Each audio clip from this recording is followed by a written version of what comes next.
അല്പസമയത്തെ വചന ശുശ്രൂഷയ്ക്കായിട്ട് ചില വേദവചനങ്ങൾ വായിക്കുന്നു. യോഹന്നാന്റെ സുവിശേഷം 8-ാം അധ്യായത്തിൻ്റെ 21, 22, 23, 24 വാക്യങ്ങൾ. അവൻ പിന്നെ അവരോട് പറഞ്ഞത്, ഞാൻ പോകുന്നു, നിങ്ങൾ എന്നെ അന്വേഷിക്കും, നിങ്ങളുടെ പാപത്തിൽ നിങ്ങൾ മരിക്കും. ഞാൻ പോകുന്ന ഇടത്തേക്ക് നിങ്ങൾക്ക് വരുവാൻ കഴിയുകയില്ല എന്ന് പറഞ്ഞു. ഞാൻ പോകുന്ന ഇടത്തേക്ക് നിങ്ങൾക്ക് വരുവാൻ കഴിയില്ല എന്ന് അവൻ പറഞ്ഞതുകൊണ്ട് പക്ഷേ തന്നെത്താൻ കൊല്ലുമോ എന്ന് യഹൂദന്മാർ പറഞ്ഞു. അവൻ അവരോട്, നിങ്ങൾ കീഴിൽ നിന്നുള്ളവർ, ഞാൻ മേലിൽ നിന്നുള്ളവൻ. നിങ്ങൾ ഈ ലോകത്തിൽ നിന്നുള്ളവൻ, ഞാൻ ലോകത്തിൽ നിന്നുള്ളവനല്ല. ആകയാൽ നിങ്ങൾ നിങ്ങളുടെ പാപങ്ങളിൽ മരിക്കും എന്ന് ഞാൻ നിങ്ങളോട് പറയുന്നു. ഞാൻ എങ്ങനെയുള്ളവൻ എന്ന് നിങ്ങൾ വിശ്വസിക്കാഞ്ഞാൽ നിങ്ങൾ നിങ്ങളുടെ പാപങ്ങളിൽ മരിക്കും. Praise the lord. നസറനായ യേശു ക്രിസ്തുവിൻ്റെ പരസ്യ ശുശ്രൂഷയുള്ള ബന്ധത്തിൽ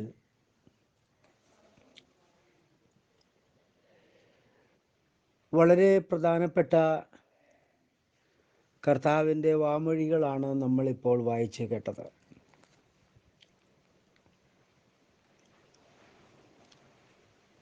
യേശുവിൻ്റെ കാലത്ത് യഹൂദന്മാർ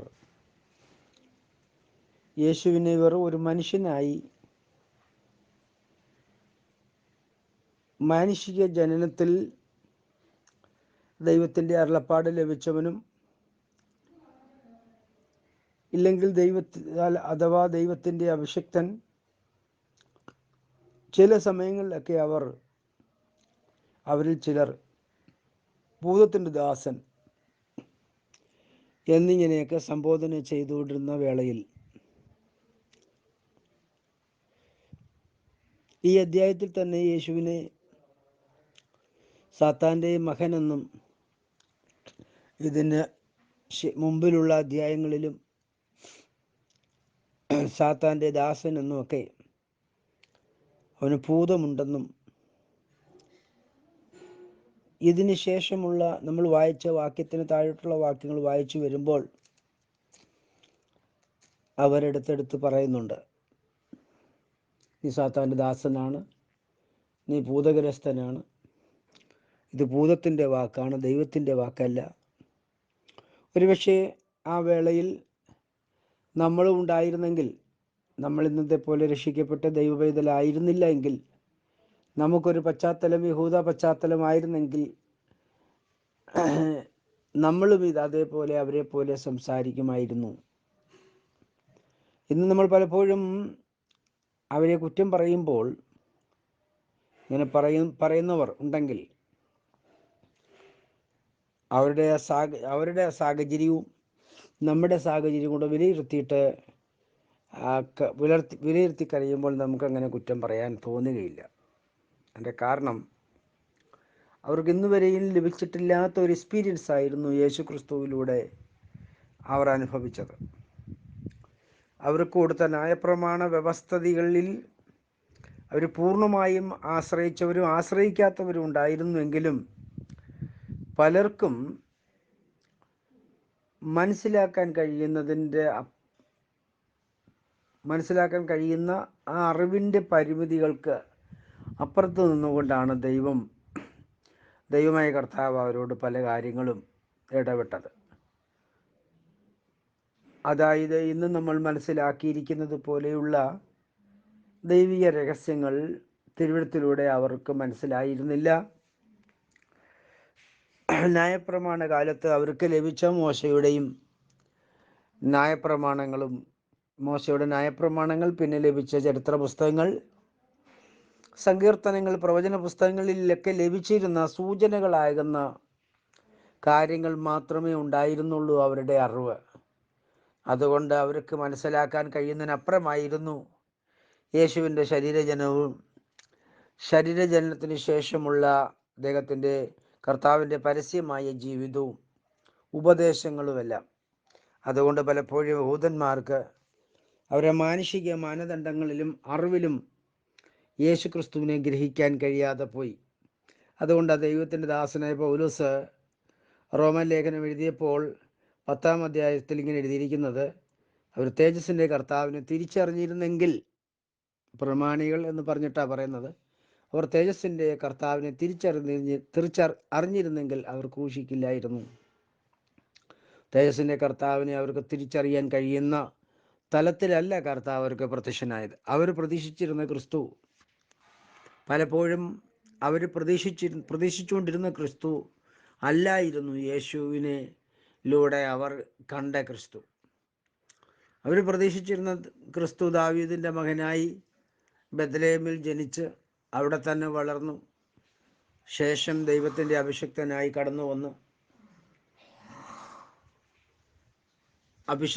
കടന്നു വന്നിട്ട് അവരെ അലട്ടുന്ന എല്ലാ ജാതീയ ഭരണത്തെയും തുടച്ചു മാറ്റി ദാവീദിനെ പോലെ യഹൂദ ദേശവും യെരുശലേം ദേശവും എല്ലാം ഭരിക്കുന്ന, ആ യഹൂദ ദേശവും ശമര്യ ദേശവും എല്ലാം ഭരിക്കുന്ന ഒരു രാജാവിനെയാണ്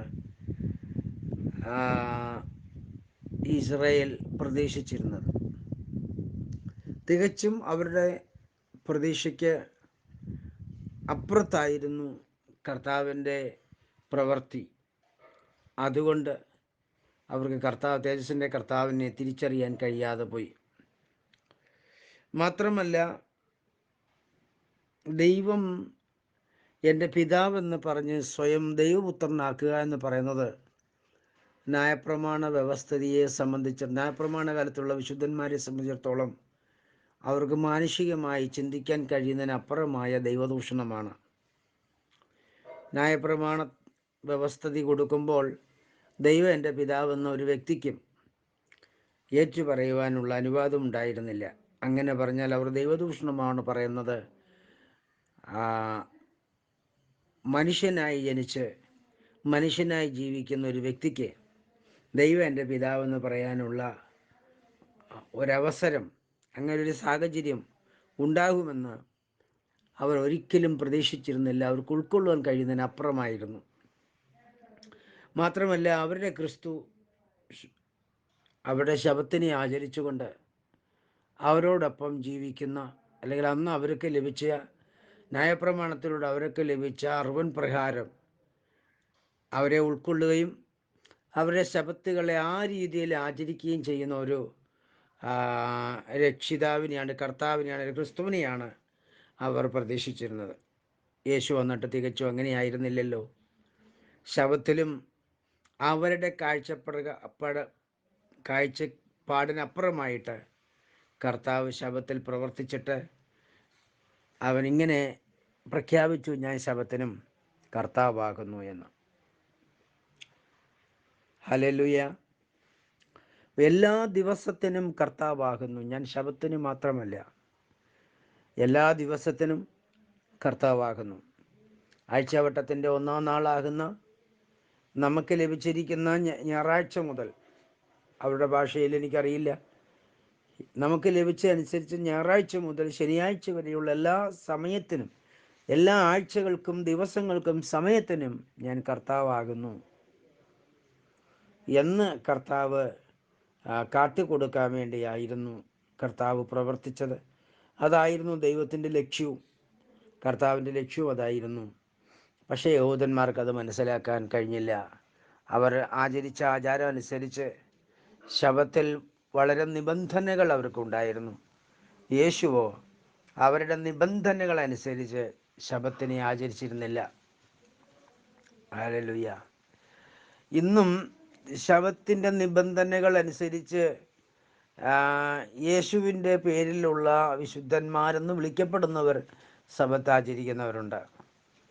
സഹോദരങ്ങളെ, ന്യായപ്രമാണ വിശുദ്ധന്മാർക്ക് ദൈവം കൊടുത്ത ഒരു പ്രമാണമാണ് ശബത്ത് ആരാധന എന്ന് പറയുന്നത്. യേശുക്രിസ്തുവിൻ്റെ വിശുദ്ധ സഭയ്ക്ക് പ്രത്യേക ഒരു ദിവസത്തിൻ്റെ പ്രത്യേകത കർത്താവ് കൊടുത്തിട്ടില്ല. എല്ലാ സമയവും യേശുക്രിസ്തു നിമിത്തം ദൈവസന്നിധിയിൽ വിശുദ്ധമാണ്, പരിശുദ്ധമാണ്. ശബത്ത് മാത്രമല്ല പരിശുദ്ധി. എല്ലാ ദിവസവും യേശുക്രിസ്തുവിൻ്റെ ക്രൂശിൻ്റെ മരണനിമിത്തം സമയത്തിനും കാലത്തിനും ദിവസങ്ങൾക്കും എല്ലാം യേശുക്രിസ്തുവിൻ്റെ പരിശുദ്ധി കർത്താവ് നൽകുവാൻ ആഗ്രഹിക്കുന്നത് കൊണ്ട്, ഹല്ലേലൂയ, ആഗ്രഹിച്ച് ആ പ്രവൃത്തി കൽവറി ക്രൂശിൽ തികച്ചിരിക്കുന്നത് കൊണ്ട് ഒരു പ്രത്യേക ദിവസത്തിന് ഇന്ന് പ്രാധാന്യം ദൈവം കൽപ്പിക്കുന്നില്ല. നമുക്ക് ശനിയാഴ്ച മുതൽ അടുത്ത ശനിയാഴ്ച വരെയുള്ള എല്ലാ ദിവസത്തിലും ദൈവത്തെ ആരാധിക്കുകയും ദൈവസന്നിധിയിൽ കൂടി വരികയും ദൈവസന്നിധിയിൽ പ്രാർത്ഥിക്കുകയും ചെയ്യുവാൻ ദൈവം നമുക്ക് അവസരം നൽകിയിട്ടുവന്നു. എപ്പോൾ 2-3 പേർ യേശുക്രിസ്തുവിൻ്റെ നാമത്തിൽ വിശുദ്ധ കൂട്ടായ്മയ്ക്ക് വേണ്ടി കൂടി വരുന്നു, ആ സ്ഥലത്തെല്ലാം യേശുവിൻ്റെ സാന്നിധ്യം, കർത്താവിൻ്റെ ഓഫറാണ്. 2-3 പേർ എൻ്റെ നാമത്തിൽ കൂടി വരുന്നുണ്ട്, നടുവിൽ ഞാനുണ്ട്. എൻ്റെ നാമത്തിൽ എന്ന് ഉദ്ദേശിക്കുമ്പോൾ യേശുക്രിസ്തുവിൻ്റെ ശിഷ്യന്മാരോടാണ് ഉപദേശം പറഞ്ഞിരിക്കുന്നത്. 2-3 പേരെൻ്റെ നാമത്തിൽ കൂടി വരുന്നുണ്ട് നടുവിൽ. അങ്ങനെ യേശുവിൻ്റെ ശിഷ്യനായി തീർന്നിട്ട് 2-3 പേർ കൂടി വരുന്നുണ്ട് നടുവിൽ കർത്താവാകുന്ന യേശുവിൻ്റെ വ്യക്തിപരമായ സാന്നിധ്യം ദൈവം ഓഫർ ചെയ്തിരിക്കുകയാണ്, കർത്താവ് ഓഫർ ചെയ്തിരിക്കുകയാണ്. ആകയാൽ അതൊരു പ്രത്യേക ദിവസത്തിൽ ആവണം എന്ന് ബൈബിൾ പറയുന്നില്ല. ഹല്ലേലൂയ. പിന്നെ അപ്പോസ്തലന്മാരുടെ ചരിത്രം പഠിക്കുമ്പോൾ അവർ ആഴ്ചവട്ടത്തിൻ്റെ 1-ാം നാൾ കൂടി വന്നു നമ്മൾ വായിക്കുന്നുണ്ട്. അപ്പം നുറുക്കുവാനും വിശുദ്ധ കൂട്ടായ്മ ആരാധിക്കുവാനും അവർ കൂടി വന്നു. അല്ലാത്ത ദിവസങ്ങളിൽ കൂടി വന്നില്ലെന്നല്ലേ എഴുതിയിരിക്കുന്നത്. പ്രത്യേകിച്ച് അപ്പം നുറുക്കാനായി കൂടി വന്നു എന്നെഴുതിയിരിക്കുന്നു. അവർ യഹൂദന്മാരുടെ കൾച്ചറനുസരിച്ച് ആഴ്ചവട്ടത്തിൻ്റെ 1-ാം നാളല്ല, എല്ലാ ദിവസവും ആരംഭിക്കുന്നത് വൈകിട്ട് 6 മണി മുതൽ ആണ് ദിവസം ആരംഭിക്കുന്നത്. ആകയാൽ അവർ കൂടി വന്നിരുന്നതെല്ലാം നമ്മുടെ കണക്കൻ പ്രകാരം പറഞ്ഞാൽ ശനിയാഴ്ച വൈകിട്ട് 6 മണി മുതൽ ഞായറാഴ്ച രാവിലെയോടെയുള്ള സമയങ്ങളിലായിരുന്നു അവർ കൂടി വന്ന് കർത്താവിൻ്റെ സന്നിധിയിൽ അപ്പം നുറുക്കുകയും വിശുദ്ധി ആരാധന നടത്തുകയും ചെയ്തിരുന്നത്. ഹല്ലേലൂയ. ആകയാൽ എന്നെ കേൾക്കുന്ന എൻ്റെ പ്രിയരെ, യേശുക്രിസ്തുവിൻ്റെ നാമത്തിൽ വേർപെട്ട് കഴിഞ്ഞാൽ നമുക്ക് പ്രത്യേക ഒരു സമയമോ കാലമോ ഒന്നുമില്ല. എപ്പോൾ വേണമെങ്കിലും യേശുവിൻ്റെ സന്നിധിയിൽ കൂടി വരികയും ദൈവത്തെ ആരാധിക്കുകയും ചെയ്യാം. ഞായറാഴ്ച ദിവസം കൂടി വരുന്ന മാത്രമല്ല വിശുദ്ധ ആരാധന. ബാക്കിയുള്ള ദിവസങ്ങളിലും നമ്മൾ ഏതെങ്കിലും മീറ്റിംഗ് ആയിട്ട് പൊതുയോഗമായിട്ട് കൂടി വരുന്നതെല്ലാം വിശുദ്ധ ആരാധനയുടെ സന്ദർഭമാണ്. ആകയാൽ നമുക്ക് അവസരം കിട്ടുന്നതിനനുസരിച്ച് ദൈവത്തെ വിശുദ്ധ ആരാധനയുള്ള ബന്ധത്തിൽ എപ്പോഴും കൊണ്ട് കൂടി വന്ന് ദൈവത്തെ ആരാധിക്കാം. സമയത്തിനോ കാലത്തിനോ ഒന്നും ഇപ്പോൾ പ്രാധാന്യമില്ല. കർത്താവാകുന്ന ദൈവം എല്ലാത്തിനു മേലും കാൽവറി ക്രൂശിൽ ജയമെടുത്തിരിക്കുകയാണ്. എല്ലാ നിയമങ്ങൾ പ്രപഞ്ചത്തിൻ്റെ നിയമത്തിന് മേൽ ഭൂമി സൃഷ്ടിച്ചപ്പോൾ ദൈവം ഭൂമിയോടൊരു നിയമം ചെയ്തു. ആ നിയമത്തിന് മേലും ആകാശത്തിലെ സൂര്യനും ചന്ദ്രനും നക്ഷത്രങ്ങളെല്ലാം സൃഷ്ടിച്ചപ്പോൾ അതിനോടെല്ലാം നിയമം കർത്താവ് ചെയ്തിട്ടുണ്ട്. ആ നിയമങ്ങളുടെ മേലെല്ലാം സ്തോത്രം, സകല പ്രപഞ്ച നിയമങ്ങളുടെ മേലും സ്തോത്രം, ന്യായപ്രമാണത്തിൻ്റെ സകല നിയമങ്ങളുടെ മേലും കർത്താവാകുന്ന ദൈവം കാൽവറി ക്രൂശിൽ സകലത്തിന്മേലും ജയമെടുത്തു. സകലതും നിവൃത്തിയാക്കിയതാ. കർത്താവായ യേശു പറഞ്ഞു, സകലതും നിവൃത്തിയായി. ഹല്ലേലൂയ. ആ നിവൃത്തീകരിച്ചത് യേശുക്രിസ്തുവിൻ്റെ ക്രൂശുമരണത്തിലാണ്. ഹല്ലേലൂയ. അപ്പോൾ ആ യേശുക്രിസ്തുവിൻ്റെ ക്രൂശുമരണത്തിന് പങ്കാളിയായി തീരുവാൻ നമ്മൾ യേശുക്രിസ്തുവിൻ്റെ നാമത്തിൽ സ്നാനപ്പെടുമ്പോൾ നമ്മളും യേശുക്രിസ്തുവിൻ്റെ ക്രൂശുമരണത്താലും യേശുക്രിസ്തുവിൻ്റെ നാമത്താലും നമ്മളിലും ഈ നമ്മുടെ പരിമിതിയുള്ള അവസ്ഥയെല്ലാം മാറിയിട്ട് സകല പ്രപഞ്ചത്തിൻ്റെ നിയമങ്ങളുടെ മേലും സകല നിയമത്തിൽ ഏതൊക്കെ നിയമങ്ങളിലാണോ യേശുക്രിസ്തു കാൽവറി ക്രൂശിൽ നിവർത്തീകരിച്ച ആ സകല നിയമത്തിൻ്റെ മേലും യേശുക്രിസ്തുവിൻ്റെ നാമനിമിത്തം നമ്മളും കർത്താക്കന്മാരായി തീരുകയാണ്. ഹല്ലേലൂയ. ആകയാൽ ഇന്ന് നമുക്കൊരു പ്രത്യേക ദിവസത്തിനോ കാലത്തിനോ ഒന്നും നമ്മൾ അടിമയല്ല. യേശുക്രിസ്തുവിൻ്റെ നാമനിമിത്തം, യേശുക്രിസ്തുവിൻ്റെ ക്രൂശിൻ്റെ മരണനിമിത്തവും നമ്മൾ എല്ലാ നിയമത്തിനും എല്ലാ വാഴ്ചകൾക്കും യേശുക്രിസ്തു നിമിത്തം നമ്മൾ അധികാരിയാണ്.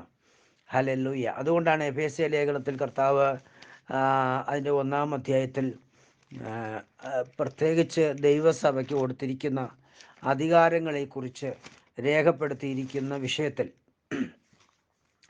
പിന്നെ അവൻ ക്രിസ്തുവിലും വ്യാപരിച്ചു എന്ന് പറഞ്ഞു തുടങ്ങി ചില ദൈവിക രഹസ്യങ്ങളുടെ മർമ്മങ്ങൾ അവിടെ കർത്താവ് രേഖപ്പെടുത്തിയിട്ടുണ്ട്. അതിൻ്റെ 20 മുതലുള്ള വാക്യങ്ങൾ വായിക്കുമ്പോൾ, അങ്ങനെ അവൻ ക്രിസ്തുവിലും വ്യാപരിച്ച് അവനെ മരിച്ചവരുടെ ഇടയിൽ നിന്ന് ഉയർപ്പിക്കുകയും സ്വർഗത്തിൻ്റെ വലത്തുഭാഗത്ത് എല്ലാ വാഴ്ചകൾക്കും അധികാരങ്ങൾക്കും ശക്തിക്കും കർത്തൃത്വത്തിനും ഈ ലോകത്തിൽ മാത്രമല്ല വരുവാനുള്ളതിലും വിളിക്കപ്പെട്ട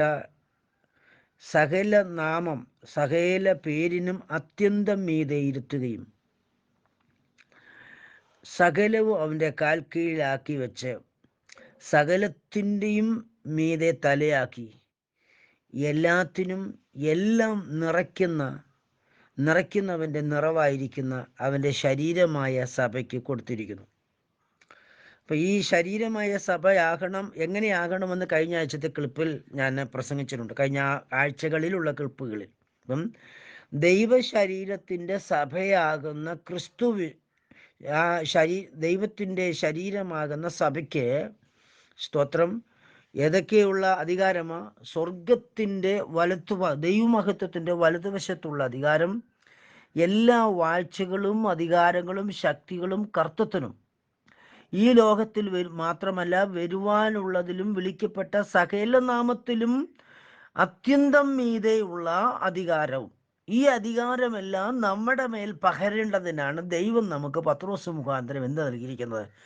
യേശുക്രിസ്തുവിൻ്റെ നാമത്തിലുള്ള സ്നാനം നൽകിയിരിക്കുന്നത്. യേശുക്രിസ്തുവിൻ്റെ നാമം എന്ന് പറയുന്നത് പിതാവിൻ്റെയും പുത്രൻ്റെയും പരിശുദ്ധാത്മാവിൻ്റെയും പേരാണ് യേശുക്രിസ്തു എന്ന പേര്. അപ്പം ഈ യേശുക്രിസ്തു എന്ന പേരിൽ നമ്മൾ സ്നാനപ്പെടുമ്പോൾ നമുക്ക് സ്വർഗത്തിലും ഭൂമിയിലും വാഴ്ചകൾക്കും അധികാരങ്ങൾക്കും ശക്തികൾക്കും കർത്തൃത്വത്തിനും എന്തൊക്കെ നിയമങ്ങളുണ്ടോ, എത്ര കർത്തൃത്വങ്ങളുണ്ടോ ആ സകല കർത്തൃത്വത്തിനും ഈ ലോകത്തിൽ മാത്രമല്ല വരുവാനുള്ള ലോകത്തിലും വരുവാനുള്ളതിലും വിളിക്കപ്പെട്ട സകല നാമത്തിനും അത്യന്തം മീതെ ഇരുത്തുവാൻ സർവശക്തനായ ദൈവം നമ്മളിൽ പ്രസാദിച്ചപ്പോൾ നമുക്ക് നൽകപ്പെട്ടിരിക്കുന്ന രക്ഷയുടെ അടിസ്ഥാനമാണ് യേശുക്രിസ്തുവിൻ്റെ നാമത്തിലുള്ള പേരിലുള്ള സ്നാനം. അപ്പം യേശുക്രിസ്തുവിൻ്റെ നാമത്തിൽ സ്നാനപ്പെടുന്ന ഒരു വ്യക്തി, ഒന്നാമത് അവന് പാപമോചനം ലഭിക്കുന്നു, രണ്ടാമത് പരിശുദ്ധാത്മാവ് അവൻ്റെ മേൽ വരുന്നു, അവൻ വീണ്ടും ജനനം പ്രാപിക്കുന്നു. ഈ പ്രവൃത്തിയോടൊപ്പം തന്നെ അവർ യേശുക്രിസ്തുവിനോട് ചേരുന്നു, യേശുക്രിസ്തു എന്ന പേരിനെ ധരിക്കുന്നു. യേശുക്രിസ്തുവിൻ്റെ നാമത്തിൽ സ്നാനപ്പെടാത്ത ഒരു വ്യക്തിക്ക് യേശുക്രിസ്തു എന്ന പേരിനെ ധരിക്കാൻ പറ്റില്ല. യേശുക്രിസ്തു എന്ന പേര് സ്നാനത്തോടുകൂടെ ധരിക്കുമ്പോൾ ഈ മുൻ പറഞ്ഞ സകല അധികാരവും അവകാശവും യേശുക്രിസ്തു മുഖാന്തരം, യേശുക്രിസ്തുവിൻ്റെ നാമം മുഖാന്തരമായി ഈ സ്നാനപ്പെടുന്ന വ്യക്തിയിലേക്ക് ദൈവം ഷെയർ ചെയ്യുന്നു. എന്തൊക്കെ ചെയ്യുന്നു? ഒന്ന്, പാപമോചനം ലഭിക്കുന്നു.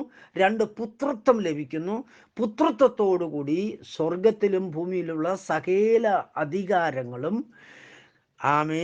സ്തോത്രം ഇപ്പോഴുള്ളതും വരാനിരിക്കുന്നതുമായ സകല അധികാരവും യേശുക്രിസ്തുവിൻ്റെ നാമത്തിലൂടെ ഷെയർ ചെയ്യുന്ന ദൈവിക വ്യവസ്ഥയുടെ, ദൈവിക പദ്ധതിയുടെ, ദൈവിക വ്യവസ്ഥയുടെ അതിൻ്റെ പൂർണ്ണമായ ദൈവഹിതമാകുന്നു പത്രോസിൻ്റെ ഉപദേശപ്രകാരമുള്ള സ്നാനം. ഹല്ലേലൂയ. ഇത് ലഭിക്കണമെന്ന് കർത്താവ് കൃപായുഗത്തിലുള്ള എല്ലാ തന്നിൽ വിശ്വസിക്കുന്ന വിശുദ്ധന്മാർക്കും ഈ അവകാശം നൽകണമെന്ന് കർത്താവ് ആഗ്രഹിക്കുക.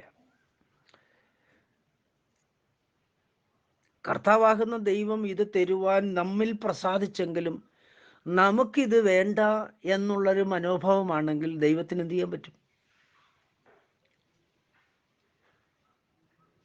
നമുക്കിത് വേണം, നമുക്ക് വേണ്ടിയവരിങ്ങനെ ചെയ്യുക. എൻ്റെ പ്രിയരെ, വേണ്ടിയവരെന്ത് ചെയ്യേണ്ടത്? കർത്താവേ, എനിക്ക് ഇന്നു വരെ വെളിപ്പെട്ടിട്ടില്ലാത്ത സത്യങ്ങളുടെ ഉറവിടമാണ് ഈ തിരുവെഴുത്ത്, പ്രത്യേകിച്ച് പുതിയ നിയമം. എനിക്ക് മറഞ്ഞിരിക്കുന്ന സത്യങ്ങൾ എനിക്ക് വെളിപ്പെടുത്തി തരണമേ എന്ന് കണ്ണുനീരോട് പ്രാർത്ഥിക്കാൻ പറ്റില്ലേ?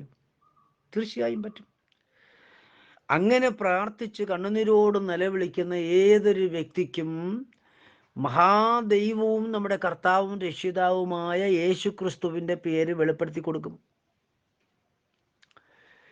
പ്രിയരെ, പരിശുദ്ധനായ പിതാവിൻ്റെ പേര് യേശു എന്നാണ്.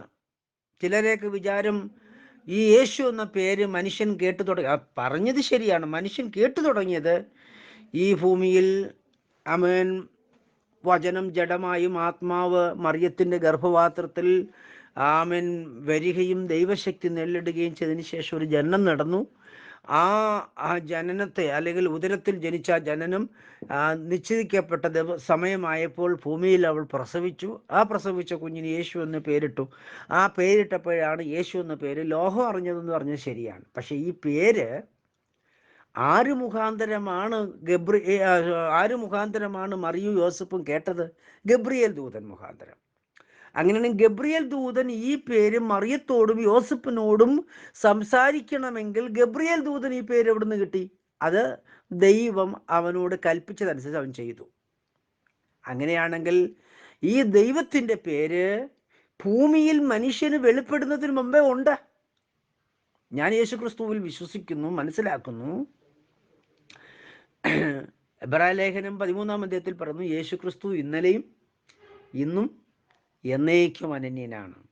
ഇന്നലെ എന്ന് പറയുമ്പോൾ മനുഷ്യനെ നിർമ്മിക്കുന്നതിന് മുമ്പേ, ഭൂമിക്ക് അടിസ്ഥാനം ഇടുന്നതിന് മുമ്പേ, ദൂതന്മാരെ സൃഷ്ടിക്കുന്നതിന് മുമ്പേ, ഹല്ലേലൂയ, ദൈവം എന്നുണ്ടോ അന്നു മുതൽ ദൈവത്തിന് യേശുക്രിസ്തു എന്ന പേരുണ്ട്. പക്ഷെ നമുക്ക് വെളിപ്പെട്ടത് ഗബ്രിയേൽ ദൂതൻ മുഖാന്തരം മറിയത്തിനോടും യോസഫിനോടും കൽപ്പിച്ചതിന് ശേഷമാണ്. അതുകൊണ്ട് ആ പേരിന് പരിമിതി കൽപ്പിക്കുന്ന എൻ്റെ പ്രിയ സഹോദരങ്ങളെ, യഹൂദന്മാർക്ക് പറ്റിയതുപോലാണ് നിങ്ങൾക്കും പറ്റിക്കൊണ്ടിരിക്കുന്നത് എന്നുള്ള കാര്യം മനസ്സിലാക്കുക. തേജസ്സിൻ്റെ കർത്താവിൻ്റെ പദ്ധതിയെ അവർ ബുദ്ധി കൊണ്ട് ആരായാൻ പോയതുകൊണ്ട് അക്ഷരി യഹൂദന്മാർക്ക്, അതായത് പൗലോസിൻ്റെ അഭിപ്രായം പറഞ്ഞാൽ, സ്തോത്രം, തേജസ്സിൻ്റെ കർത്താവിനെ പ്രമാണികൾക്ക് വെളിപ്പെടാതെ പോയി. ഇന്നത്തെ പ്രമാണികൾ എന്ന് പറയുന്ന തൃത്വവിശ്വാസികളെ ഞാൻ നിങ്ങളോട് യേശുക്രിസ്തുവിൻ്റെ നാമത്തിൽ പറയുന്നു, യഹൂദന്മാരായ അന്നത്തെ മനുഷ്യർ അവരുടെ അറിവിൽ അവർ ഭയങ്കര അറിവുള്ളവരായതുകൊണ്ട്, അവർ ചീർത്തിരുന്നത് കൊണ്ട് അവർക്ക് തേജസ്സിൻ്റെ കർത്താവിനോ കർത്താവിൻ്റെ പ്രവർത്തികളോ അവൻ്റെ പേരോ വെളിപ്പെടാതെ പോയി. ആകയാൽ ഇന്ന് അവർ യാതന സ്ഥലത്ത് കിടപ്പുണ്ട്.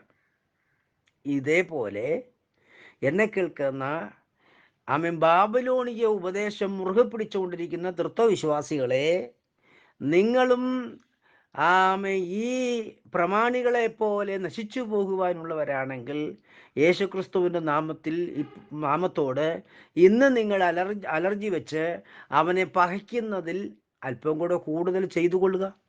അത് നിങ്ങളുടെ ഇഷ്ടമാണ്, എൻ്റെ ഇഷ്ടമല്ല കേട്ടോ. ഞാനതിൽ ഭയപ്പെടുന്നു. ഞാൻ എൻ്റെ അഭിപ്രായം നിങ്ങൾ കാണിക്കുന്നത് കൊണ്ട് ഇങ്ങനെ പറഞ്ഞതേ ഉള്ളൂ.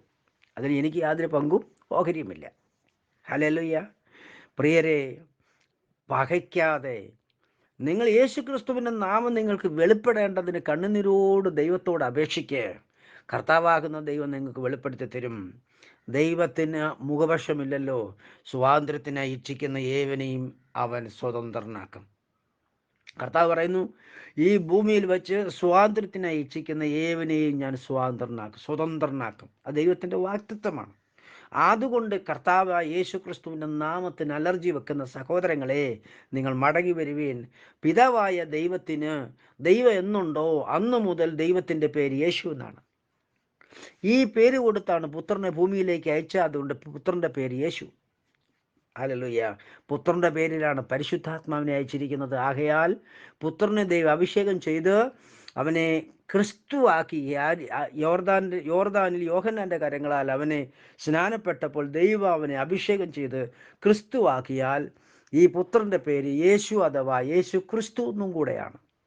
ആകയാൽ ഈ യേശു ക്രിസ്തുവിൻ്റെ പേരിലാണ് പരിശുദ്ധാത്മാവിനെ പെന്തക്കോസ് നാളിൽ അയച്ചിരിക്കുന്നത്. യോഹന്നാൻ്റെ സുവിശേഷം 14-ാം അധ്യായത്തിൻ്റെ 26-ാം വാക്യത്തിൽ പറയുന്നു, എങ്കിലും പിതാവ് എൻ്റെ പേരിൽ അയപ്പാനുള്ള പരിശുദ്ധാത്മാവെന്ന കാര്യസ്ഥൻ വരുമ്പോൾ നിങ്ങൾക്ക് സകലതും ഉപദേശിച്ചു തരും. അപ്പോൾ എന്നാ അത് വന്നത്? പെന്തക്കോസ്ത് നാളിൽ. പെന്തക്കോസ്ത് നാൾ ആരിലാണ് വന്നത്? അപ്പോസ്തോലന്മാരിലേക്ക്. അപ്പോസ്തോലന്മാർക്കൊന്ന് ഉപദേശം കൊടുത്തപ്പോൾ അപ്പോസ്തോലന്മാരിൽ പ്രധാനിയായ ദൈവത്തിൻ്റെ ദാസനായ പത്രോസ് എന്തോ പറഞ്ഞു? നിങ്ങൾ മാനസാന്തരപ്പെട്ട് നിങ്ങളുടെ പാപങ്ങളുടെ മോചനത്തിന് ഓരോരുത്തരും യേശുക്രിസ്തുവിൻ്റെ നാമത്തിൽ സ്നാനമേൽപ്പീൻ, എന്നാൽ പരിശുദ്ധാത്മാവെന്ന ദാനം ലഭിക്കും. അപ്പോൾ കർത്താവാകുന്ന ദൈവം വാഗ്ദത്തം ചെയ്ത ഈ വാഗ്ദത്തം യോഹന്നാന്റെ സുവിശേഷം 14:26 അനുസരിച്ച് ഉള്ള ദൈവിക വാഗ്ദത്തം നിവർത്തിച്ചത് പെന്തക്കോസ്ത് നാളിലാണ്. അന്ന് പരിശുദ്ധാത്മാവ് വന്ന അപ്പോസ്തോലന്മാരെല്ലാവരും ഒരേപോലെ ഒരേ സ്വരത്തിൽ പത്രോസ് അവരെന്ന നടുവിൽ എഴുന്നേറ്റ് നിന്നിട്ട് പ്രസംഗിച്ചിട്ട് ഉപദേശം പറഞ്ഞപ്പോൾ ആ ഉപദേശം വേണ്ട, അത് കൊള്ളത്തില്ല,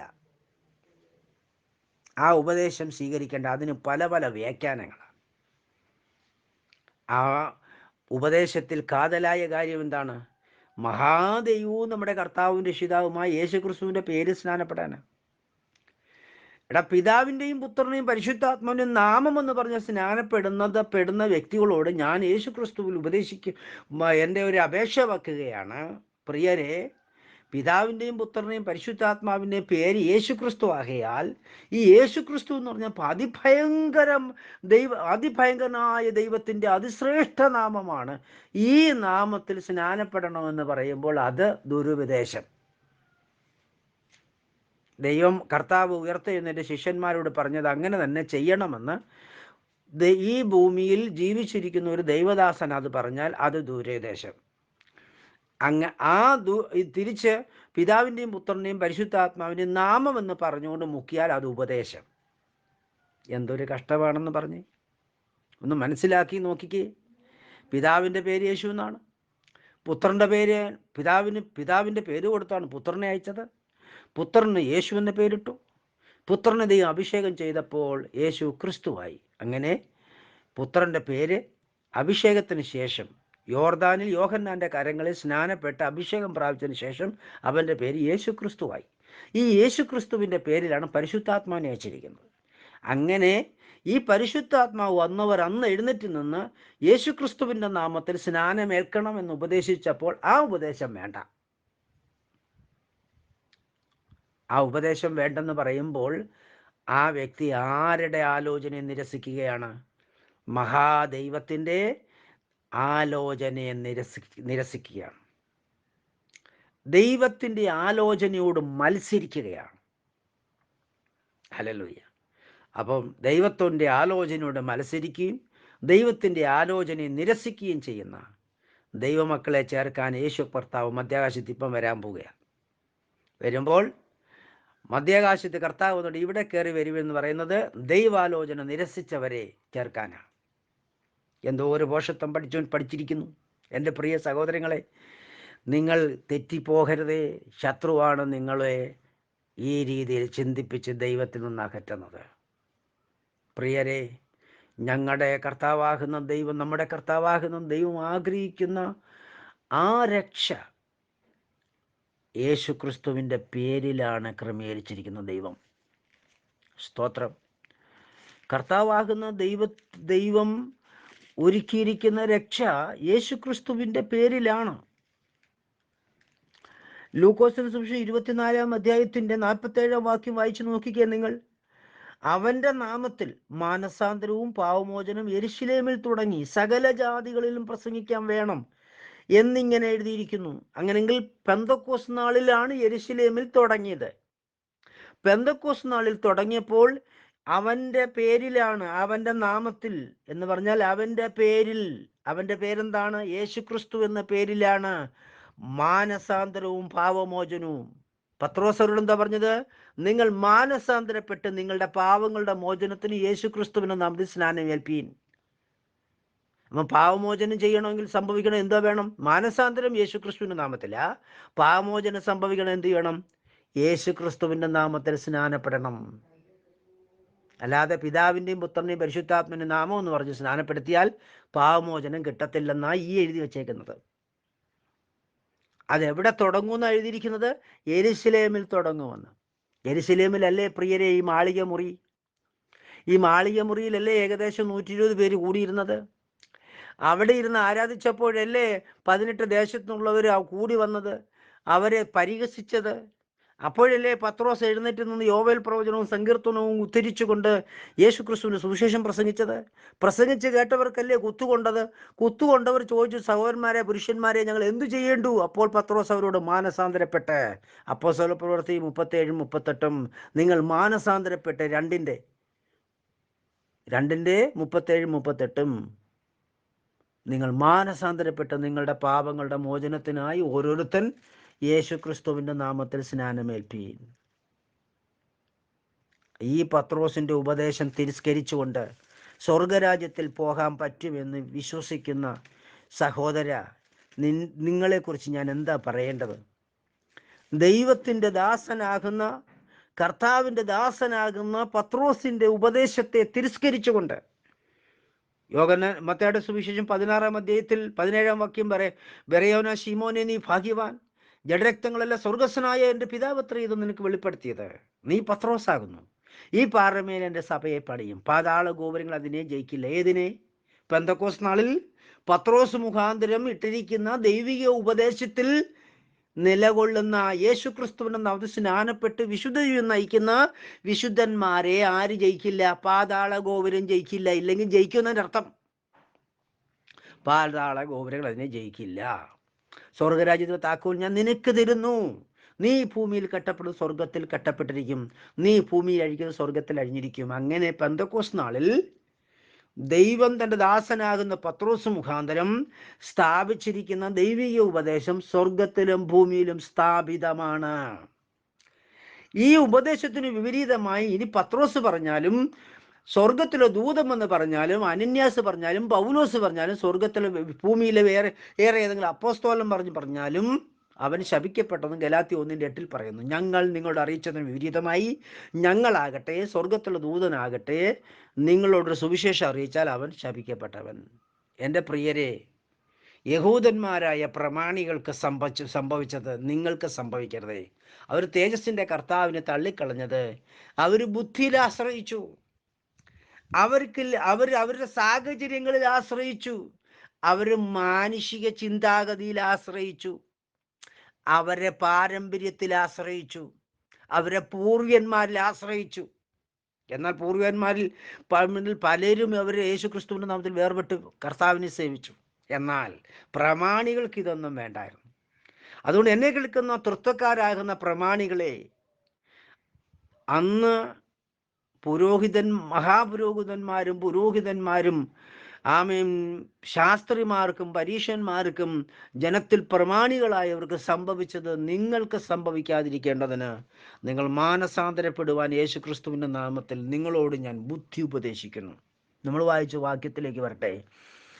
അതിന് 23-ാം വാക്യത്തിൽ ഇങ്ങനെ എഴുതിയിരിക്കുന്നു, അവൻ അവരോട് നിങ്ങൾ കീഴിൽ നിന്നുള്ളവർ,